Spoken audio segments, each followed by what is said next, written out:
Halo, Assalamualaikum warahmatullahi wabarakatuh.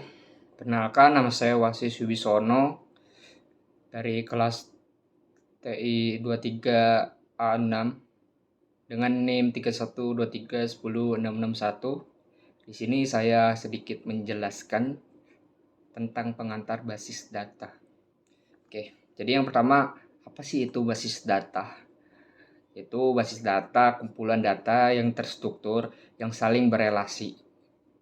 Dan juga ada di sini definisi dari basis data, yaitu kumpulan data yang terorganisir secara logika atau dikelola menggunakan metode tertentu yang menjamin konsistensi pada data.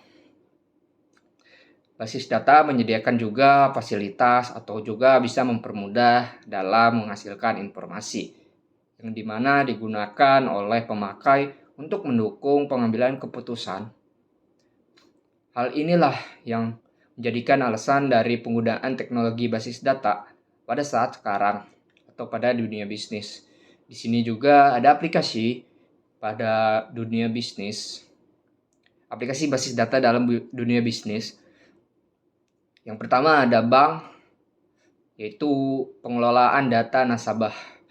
Semua transaksi perbankan, akuntansi, dan yang kedua ada bandara, pengelolaan data reservasi, penjadwalan, atau universitas, pengelolaan pendaftaran, atau alumni, dan ada penjualan, pengelolaan data pada customer, produk, penjualan, pabrik pengelolaan, persediaan barang, pemesanan pegawai,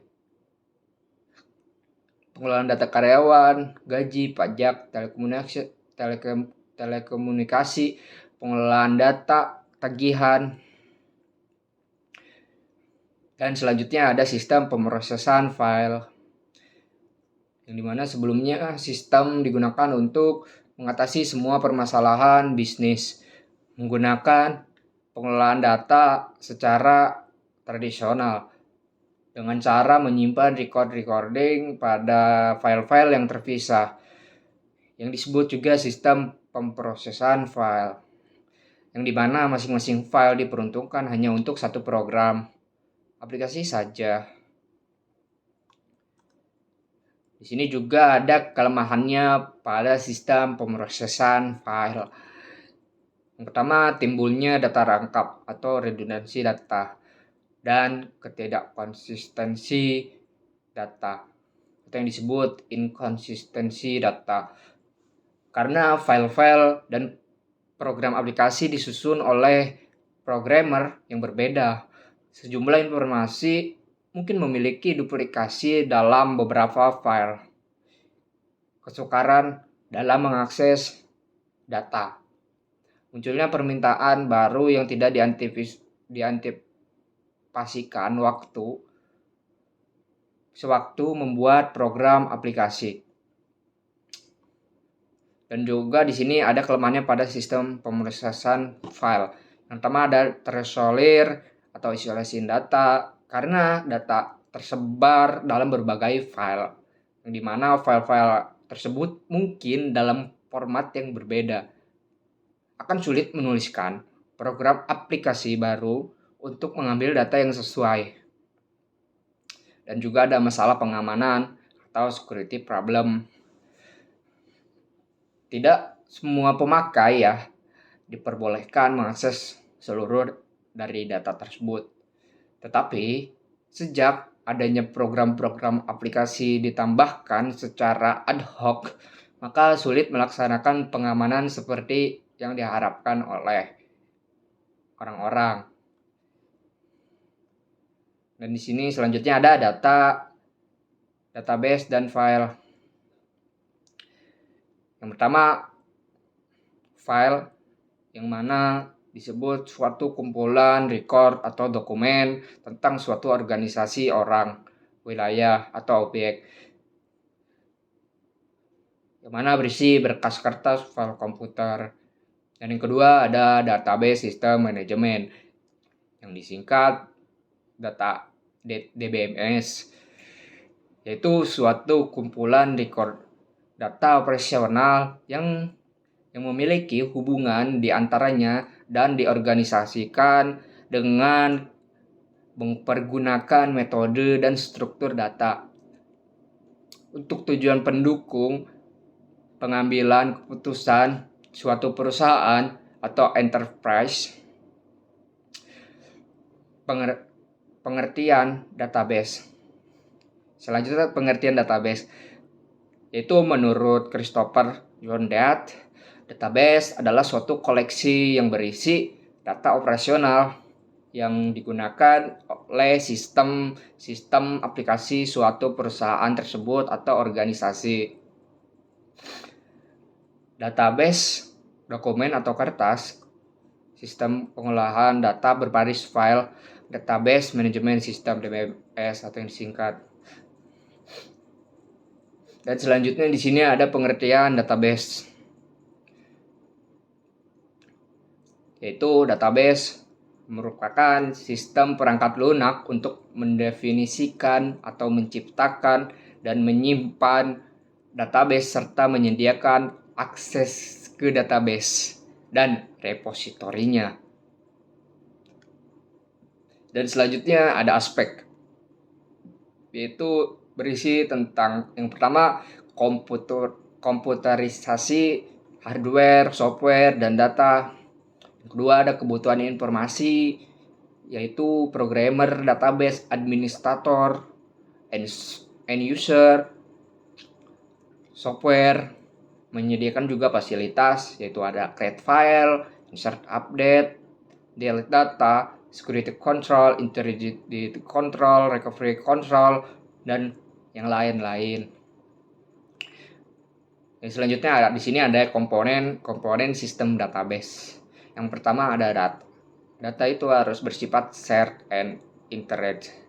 Yang kedua ada hardware, secondary storage volume, I/O device controller, I/O channel, database machine, software, database management system atau yang disebut juga DBMS, program aplikasi. Di sini selanjutnya ada keuntungan sistem database, yaitu menguranginya redundansi data. Data yang sama pada beberapa aplikasi cukup disimpan sekali. Data yang tersimpan juga harus secara akurat. Menghindarkan inkonsisten atau yang disebut inkonsistensi data. Karena redundansi berkurang, sehingga umumnya update hanya sekali saja. Dan selanjutnya ada standarisasi, menyangkut keseragaman penyajian data, yaitu kita juga harus ada jaminan security. Data hanya bisa diakses oleh yang berhak atau yang diizinkan. Menyeimbangkan kebutuhan, dapat ditentukan prioritas suatu operasi, misal antara update dan misalkan antara update dengan retrieval. Dan selanjutnya ada repository data, yang juga mana dikenal sebagai data dictionary atau directory. Metadata termasuk informasi tentang hubungan antar file-file atau table-table dalam database tersebut.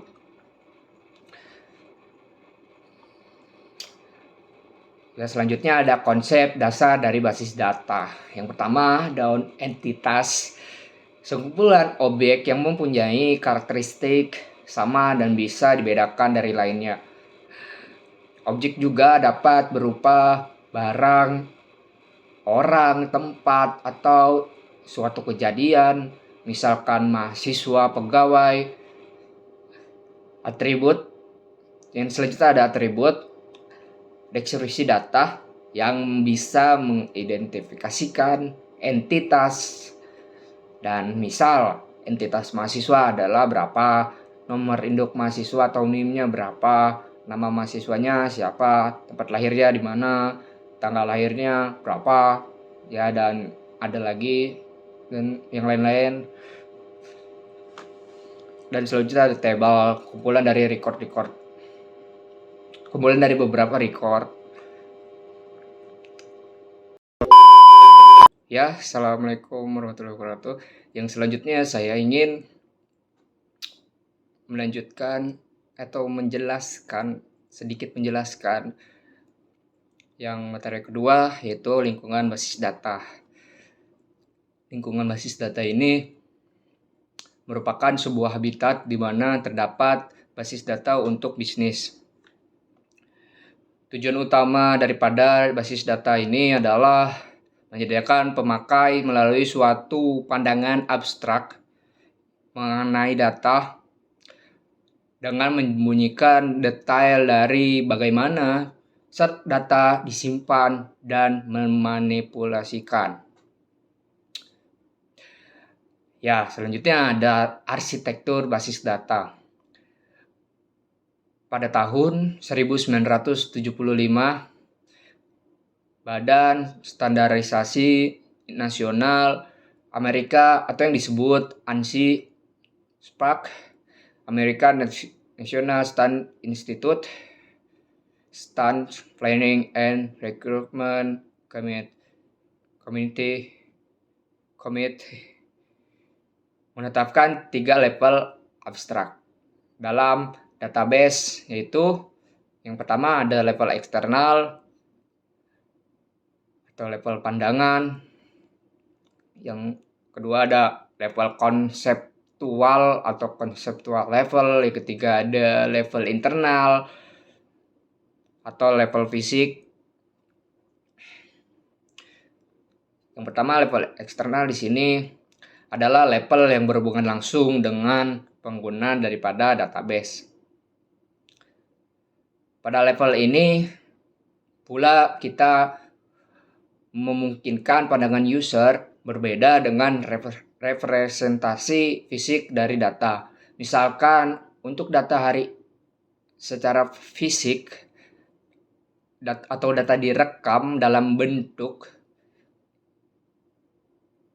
kode 1, 2, 3 dan seterusnya, sedang user melihat data dalam bentuk teks nama, hari, Ahad, Senin, Selasa, Rabu, dan selanjutnya, dan seterusnya. Data yang dilihat user seakan-akan berasal dari suatu file atau satu file. Secara fisik mungkin diambil dari beberapa file yang berrelasi. Yang kedua ada level konseptual, yang dimana level dari administrator database pada level ini sehingga didefinisikan hubungan antar data secara logik, sehingga diperlukan struktur data secara lengkap. Para administrator database memahami bagaimana satu view dijabarkan dari beberapa file. Selanjutnya ada level internal. Level internal ini adalah level di mana data disimpan secara fisik dalam kode maupun teks atau angka, bit. Pada level ini didefinisikan alokasi ruang penyimpanan data, deskripsi data dalam penyimpanan, kompresi data agar lebih hemat, dan enkripsi data agar lebih aman. Oke, selanjutnya ada data independen. Konsep dari level-level tersebut akan menambah pengertian mengenai kebebasan data atau data independen. Data independen dapat dibagi menjadi 2 bagian. Yang pertama ada physical data independence, yang kedua ada logical data independence. Yang pertama, physical data independence, bahwa internal skema dapat diubah oleh DPA tanpa mengganggu konseptual skema. Dengan kata lain, physical data independence menunjukkan kekebalan konseptual skema terhadap perubahan ini. Internal skema, logika data independence Selanjutnya, bahwa konseptual skema dapat diubah oleh DBA tanpa mengganggu eksternal skema. Dengan kata lain, logika data independen menunjukkan kekebalan internal secara skema terhadap perubahan konseptual skema. Konsep daripada data independence merupakan prinsip data independence, salah satu hal yang harus diterapkan di dalam pengelolaan sistem basis data dengan alasan-alasan tersebut. Berikut yaitu ada DBA dapat mengubah isi atau lokasi perwujudan dalam organisasi basis data tanpa mengganggu program-program aplikasi yang sudah ada. Bisa juga untuk memindahkan perkembangan program-program aplikasi. Selanjutnya, di sini ada komponen sistem basis data. Yang pertama ada DBMS, terus ada disentol, table creation, form creation, query creation, report creation, product procedural language, compiler. Pengertian DBMS yang dimana sudah saya sebutkan yang pada sebelumnya, yaitu suatu sistem perangkat lunak yang memungkinkan user atau pengguna untuk membuat, memelihara, mengontrol, dan mengakses database secara praktis dan efisien. Dengan DBMS, user akan lebih mudah mengontrol dan memanipulasi data yang ada pada komponen DBMS. Fungsi daripada DBMS adalah data yang meliputi penentuan tipe atau struktur dan batasan data yang akan disimpan dalam basis data. Konstruksi data yang meliputi proses penyimpanan data dalam database yang pengendaliannya diatur oleh DBMS. Manipulasi data merupakan fungsi untuk menampilkan data, mengubah data, serta menampilkan data yang ada dalam bentuk laporan. Bahasa yang digunakan dalam DBMS ialah data sub, language adalah subset. Bahasa yang dipakai untuk operasi manajemen basis data. Secara umum, maka setiap pengguna basis data memerlukan bahasa yang digunakan sesuai tugas dan fungsinya. Data definition, language, bahasa yang digunakan untuk mendefinisikan struktur atau kerangka dari basis data. Di dalamnya termasuk record, elemen data, kunci elemen, dan relasinya. Dengan kata lain, DDL digunakan untuk mendefinisikan kerangka database. Bahasa yang digunakan juga untuk menjabarkan pemrosesan daripada basis data tersebut. Ada dua jenis DML. Pasti DML itu data manipulasi language. Yang pertama ada procedural DML digunakan juga untuk mendefinisikan data yang diolah dan diperintah yang akan dilaksanakan. Yang kedua ada non-procedural DML yang digunakan untuk menjabarkan data yang diinginkan tanpa menyebutkan bagaimana cara pengambilannya. Yang selanjutnya ada arsitektur DBMS multi-user. Yang pertama ada teleprocessing, yaitu arsitektur tradisional untuk sistem multi-user adalah teleprocessing yang dimana satu komputer dengan sebuah CPU dan sejumlah terminal seperti file server, proses didistribusikan ke dalam jaringan sejenis LAN, local area network. File server mengendalikan file yang diperlukan oleh aplikasi dan DBMS. Meskipun aplikasi dan DBMS dijalankan pada masing-masing workstation, tetapi tetap meminta agar arsitektur DBMS multi-user client server menunjukkan secara komponen software berinteraksi dalam bentuk sistem. Sesuai dengan namanya, ada sebuah pemrosesan klien yang membutuhkan sumber dan sebuah server yang menyediakan sumbernya, yaitu data dictionary. Data dictionary adalah tempat penyimpanan informasi yang menggambarkan data dalam database. Data dictionary biasa disebut juga dengan metadata atau data mengenai data. Berisi juga tentang nama-nama user, mempunyai wewenang untuk menggunakan DBMS, jenis dan ukuran item data. Selanjutnya ada model data. Nah, di sini juga ada beberapa jenis model data file, model data hierarki, model data jaringan, model data relasional, dan lain-lain.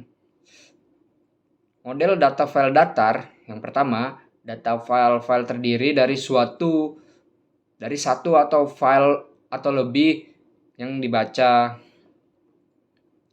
yang secara normal berbentuk format file teks.